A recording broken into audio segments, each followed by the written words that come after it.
Are you good? Okay. This is Rosie. Hi. Thank you for checking out this video. It's not my first on YouTube at this point, but this is my first video in the Authortube space. A shout out to Jenna Streety for creating this tag in the first place.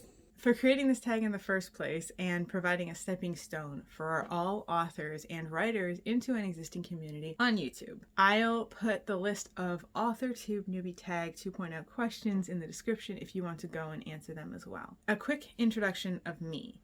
I am compelled to write.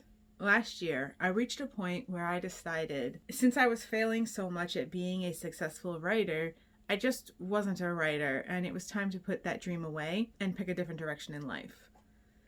Within a day, this clamor built up in my brain that would not leave me be. These lines kept cycling and cycling until I put them down on paper. It convinced me not to give up. It convinced me to push harder instead. I organized my most structured ideas or near complete stories into projects A, B, C, and D, and while nothing is published yet, Project C, at least, is as ready as it's probably ever going to be.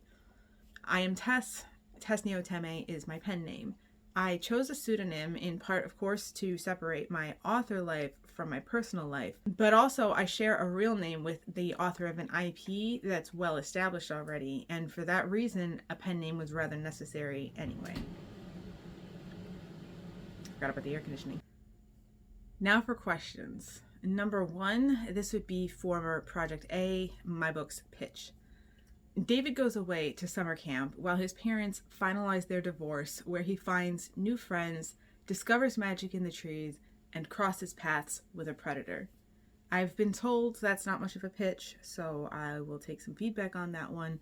Thank you. Number 2, if I were a book, my pitch is I'm a dog-loving collection of random interests and obsessions determined to be true to myself on this writing and publishing journey, because it's the only thing that makes sense to me at this point. Number 3, what I'm usually writing is something for one of my projects. I switch between them while balancing the demands of life and wage work. Project A mostly falls under magic realism, but there are potential future adjacent stories to that which would mix more urban fantasy in. Project B is middle to high fantasy. It's still in progress, so we will see where it ends up settling.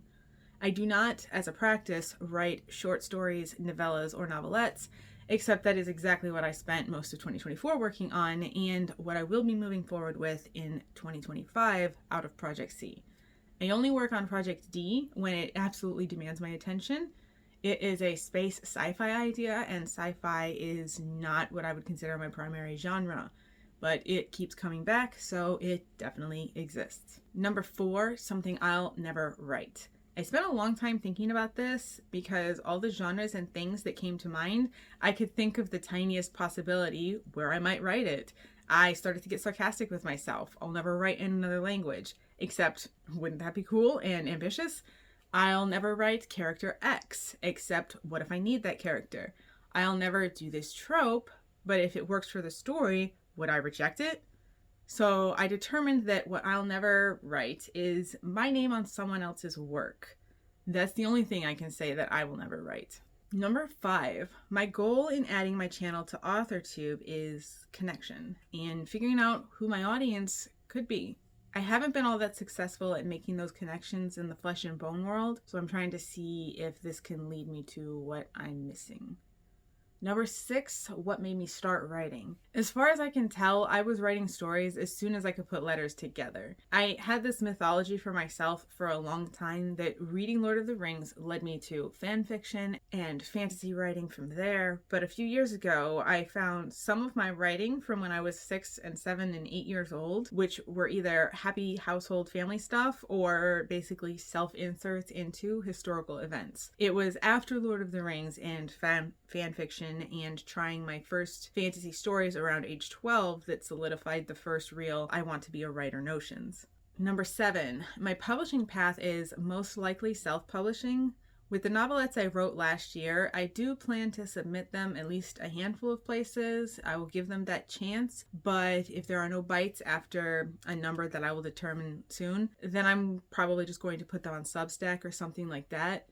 I'd like them to be accepted and published because There is a certain shine to being able to say I'm published in this or that collection or magazine, but truthfully, especially with these novelettes, I am satisfied that they are the story they wanted to be, and I'm happy to let them be read on a site of my own if that is their future.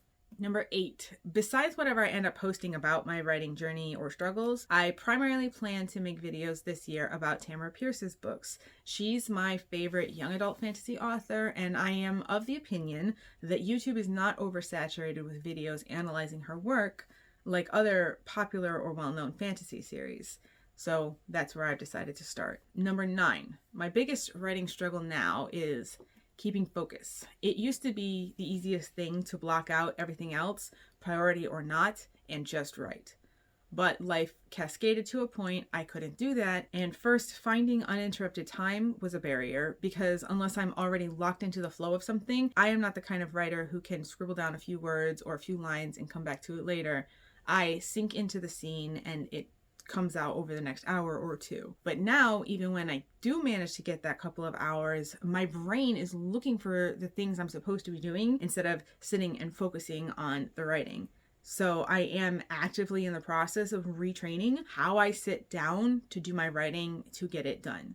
Number 10, the writing skill I've received the most consistent positive feedback for are for my setting descriptions and dialogue. Question 11 is not for me, but number 12, what question do I have for Authortube? I have watched other Authortube videos. How necessary are the background music and edited effects? I am not particularly practiced at video editing and the like. I am concerned if I focus on trying to add those in, it'll end up being a time sink and an invitation to frustration. Number 13 is, who am I looking for on Authortube? Do you like Tamora Pierce books? Do you like to write? Do you like to talk about writing things? Do you like to read things that are not on trend? Do you like trees or dogs, or know things about sustainable agriculture or conservation? My people, I seek you. The book I pitched in question 1 would benefit from beta readers soon enough. So if that was at all interesting, please leave a comment to let me know if you'd like to know more, and I thank you also. Lastly, number 14. In a lot of ways, I feel like I'm alone, but my logic and thinking brain know that I'm not. I'm excited by the idea that Authortube can prove in the best ways that I'm in plenty of good company. A thank you once more for being here and for taking the time to check this out. If you're interested in following my writing journey or are interested in my thoughts and love for Tamora Pierce, it might be worth it to subscribe to this channel. Liking the video helps the channel in the algorithm, and if you have an Authortube or WriterTube channel, let me know in the comments. I'll see you in the next one.